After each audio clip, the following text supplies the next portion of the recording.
1440p gaming doesn't have to be expensive. For that reason, I will show you the best 1440p gaming PC build for just $500. I will show you 3 different options for 3 different type of buyers, so I highly recommend you watching this whole video since you're gonna get a ton of value if you're thinking of building a PC at this price point. Also, I will try to make it as simple as possible, so even if you're a beginner, you can understand what this PC is capable of doing. You will have all the components down below in the video description. That being said, let's start. We are going to start by talking about the components, and first let's talk about the CPU. We have the i3-12100F. This is a great 4-core processor going for just $90. The i3-12100F is going to give you enough performance even for 1440p if you pair it with the right GPU, which I will talk about in a second. Then for the motherboard, we have the ASRock B660M Pro RS. This one is going for $95. It's nothing crazy, but it's going to get the job done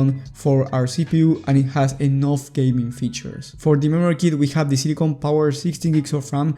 This is a 2x8 kit, meaning that it's dual channel of DDR4 at 3200 MHz. Once again, nothing too crazy, is the standard for gaming nowadays, and is only going for $30. Then for the storage, we have the MSI M450 500GB NVMe Gen 4 SSD. This is really cheap for a Gen 4 drive, only $20 by the time that I'm recording this video, and honestly, I recommend you going with 1TB, but just for the sake of keeping the price around $500, I ended up putting this SSD. But if you spend around 15 to 20 extra bucks, you can get a whole terabyte, and that is going to make a huge difference if you're thinking of downloading a bunch of titles. Then for the graphics card, we have one from the used market, and this is where I have 3 different options, 2 being brand new and 1 being from eBay. The one from eBay is the RX 5700 XT. This one has 8 gigs of VRAM, and it performs like the RTX 3060, so a really capable 1440p GPU. Of course, you can play 1080p high FPS, but if you're thinking of playing at 1440p for $500, this is an 80 rated GPU. Now, if you buy this GPU, the price of the whole system is going to be $505. But if you buy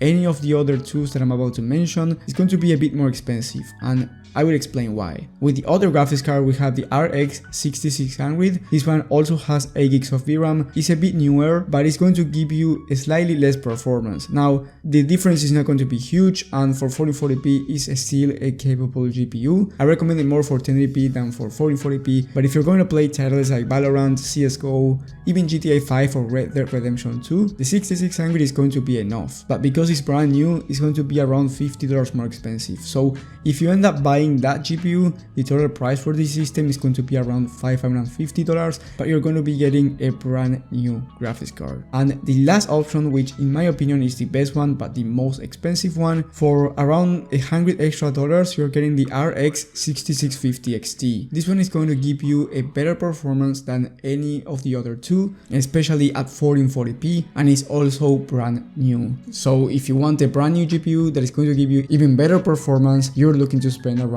$100 extra or so, but I do recommend you spending the extra, especially because you get a brand new graphics card. Now, there has been this debate where 8 gigs of VRAM is not enough anymore for 1440p gaming, and I agree to an extent. When we are talking about budget systems, do not expect to have more than 8 gigs of VRAM. On top of that, for most titles, 8 gigs of VRAM is actually enough at 1440p. Of course, for the new titles such as Hogwarts Legacy or The Last of Us, that's going to be an issue, but when you're spending $600 or $500 on a 1440p PC build, you're not expecting to run the latest titles on ultra settings. If you want to play a video game that is not the latest AAA title, you're just going to be fine. But I do recommend you searching for the VRAM recommendation for the settings that you want on your favorite game. For example, if you want to play GTA 5 even on ultra settings, it's really not going to use that much VRAM, so you're going to be fine. But if you want to play the latest AAA titles on ultra settings, then it's going to be an issue. However, you can always lower the settings to high or medium, and trust me, it's going to look fantastic.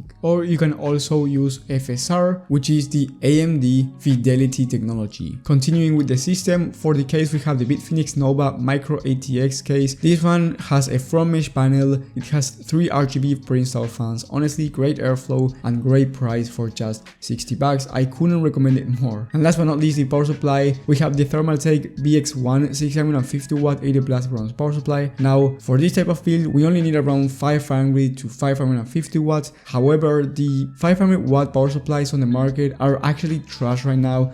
They are not even C tier rated, which is the minimum I would recommend for a PC like this. And honestly, the PSU market is pretty expensive right now, and you're looking to spend $60 just for this C tier rated power supply. Maybe when you're watching this video you can find a really good power supply deal for around $40 or so, but at the moment you're looking to spend this amount of money for this power supply, which is going to be enough for a build, just so you know, but it's not going to be the most flashiest power supply out there. However, since you get 650 watts, you can upgrade the CPU GPU combo for a higher end one. Now that was the video. However, let me recap with the GPU options. If you want to keep your budget at $500, get the 5700 XT from the US market. You will get great 1440p experience. If you want a brand new GPU but you don't want to go to $600, get the RX 6600. You're gonna get a bit lower performance than the 5700 XT, but you're gonna be getting a brand new GPU. And if you want a brand new GPU but also better performance, you're looking to spend $600 on this whole system, and you're gonna get the RX 6650 XT, which is the best 1440p option. And with all of these systems, you can run most titles at 1440p with no issues. And if you want a Prebuilt PC instead, I recommend you watching my video about the best Prebuilt PCs of the month, where I go over cheap PCs around $500